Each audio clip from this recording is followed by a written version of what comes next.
अच्छा, इतिहास को लेकर अक्सर क्या लगता है कि ये बस तारीखों और घटनाओं की एक लंबी सी लिस्ट है ना? पर असल में ये एक कहानी है, क्यों और कैसे की। तो चलिए, आज भारत की आज़ादी के उस 190 साल लंबे सफ़र को ना इसी नज़रिए से समझते हैं। देखते हैं कि कैसे एक ट्रेडिंग कंपनी ने पूरे देश पर कब्जा कर लिया और फिर कैसे उस राज का अंत हुआ। तो हमारे सामने ना दो बड़े सवाल हैं। पहला, सोचिए जरा, एक कंपनी जो सिर्फ व्यापार करने आई थी वो आखिर कैसे इतने बड़े उपमहाद्वीप की मालिक बन बैठी। और दूसरा, 1857 का वो विद्रोह जो कामयाब नहीं हो पाया, वो 90 साल बाद 1947 की आजादी की नींव कैसे बन गया। कमाल की बात है ना। चलिए आज इसी कहानी की परतें खोलते हैं। ये कोई छोटी मोटी कहानी नहीं है, ये करीब 200 साल का सफर है। 1757 में प्लासी के युद्ध से इसकी शुरुआत होती है, जहां से कंपनी ने पहली बार भारतीय राजनीति में सीधा दखल देना शुरू किया और ये सफर खत्म होता है 1947 में, आजादी और विभाजन पर। बहुत कुछ हुआ इस दौरान। तो इस पूरी कहानी को आसानी से समझने के लिए हमने इसे 6 हिस्सों में बांटा है। हम शुरुआत करेंगे कंपनी की जीत से और कहानी को खत्म करेंगे आजादी और उसकी कीमत पर। तो चलिए कहानी के पहले हिस्से पर आते हैं। देखिए, अंग्रेजों ने भारत पर कब्जा करने के लिए ना सिर्फ एक नहीं बल्कि 2 हथियारों का इस्तेमाल किया। एक था सीधा सीधा युद्ध और दूसरा था कूटनीति, यानी दिमागी खेल। इस पूरी कहानी में जो सबसे बड़ा टर्निंग पॉइंट था ना, वो था 1764 का बक्सर का युद्ध। इस एक जीत के बाद कंपनी को दीवानी अधिकार मिल गए। अब ये क्या थे? आसान भाषा में समझे तो अब कंपनी को बंगाल, बिहार और उड़ीसा से टैक्स वसूलने का हक मिल गया था। मतलब भारत के ही पैसे से वो अपनी सेना बना रहे थे और उसी सेना से भारत पर कब्जा मजबूत कर रहे थे। कमाल की स्ट्रैटेजी थी। इसके बाद तो उन्होंने एक पूरा सिस्टम बना लिया कब्जा करने का। 3 मुख्य तरीके थे। पहला था सहायक संधि। इसमें वो राजाओं से कहते थे, अरे आप क्यों चिंता करते हैं, अपनी सेना भंग कर दीजिए, आपकी सुरक्षा हम करेंगे।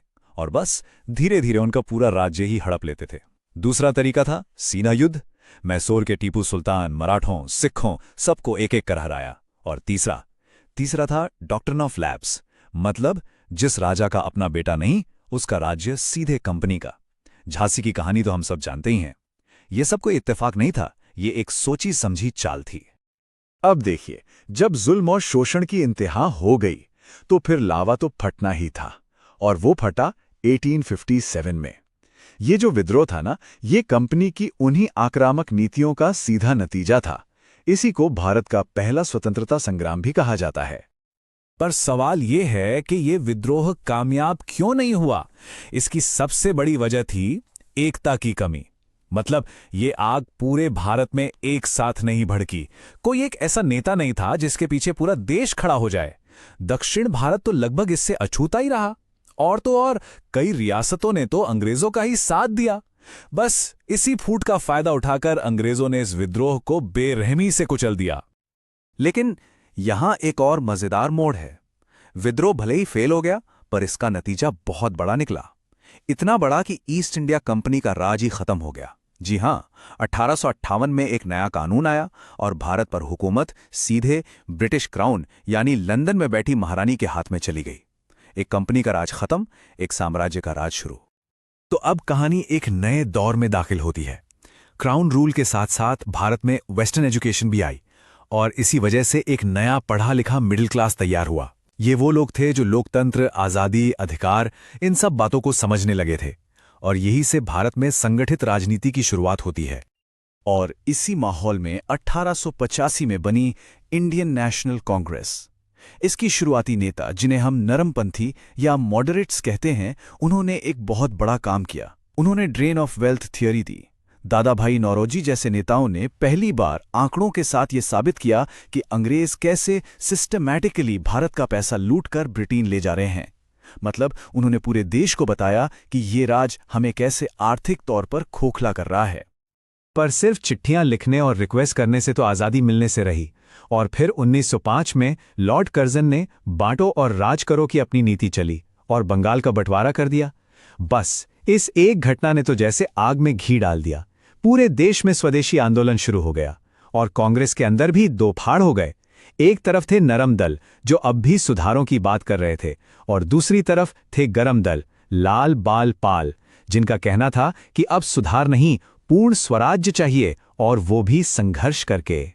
और फिर कहानी में एंट्री होती है उस शख्स की जिसने इस पूरे संघर्ष का चेहरा ही बदल दिया। हम बात कर रहे हैं गांधी युग की। 1915 में जब महात्मा गांधी भारत वापस आए तो ये आजादी की लड़ाई कुछ पढ़े लिखे लोगों की लड़ाई नहीं रही। ये पूरे देश की एक एक आम इंसान की लड़ाई बन गई। गांधी जी ने आते ही कोई बड़ा राष्ट्रीय आंदोलन शुरू नहीं किया। पहले उन्होंने अपने सत्याग्रह के तरीके को छोटे स्तर पर आजमाया। चंपारण में नील किसानों के लिए, अहमदाबाद में मिल मजदूरों के लिए और खेड़ा में फसल बर्बाद होने से परेशान किसानों के लिए। और इन तीनों जगह मिली कामयाबी ने पूरे देश को बता दिया कि ये नेता कुछ अलग है। और इन सफलताओं के बाद शुरू हुआ बड़े बड़े राष्ट्रीय आंदोलनों का दौर। 1919 में जलियांवाला बाग के नरसंहार ने पूरे देश की आत्मा को झकझोर कर रख दिया। इसके जवाब में शुरू हुआ असहयोग आंदोलन। फिर 1930 में आया सविनय अवज्ञा आंदोलन और वो ऐतिहासिक दांडी मार्च, नमक का कानून तोड़ने के लिए।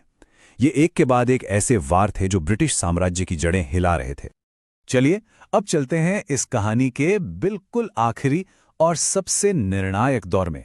दूसरा विश्व युद्ध शुरू हो चुका था और इस युद्ध ने ब्रिटिश साम्राज्य की कमर तोड़कर रख दी थी और यहीं से भारत की आजादी का रास्ता साफ दिखने लगा था।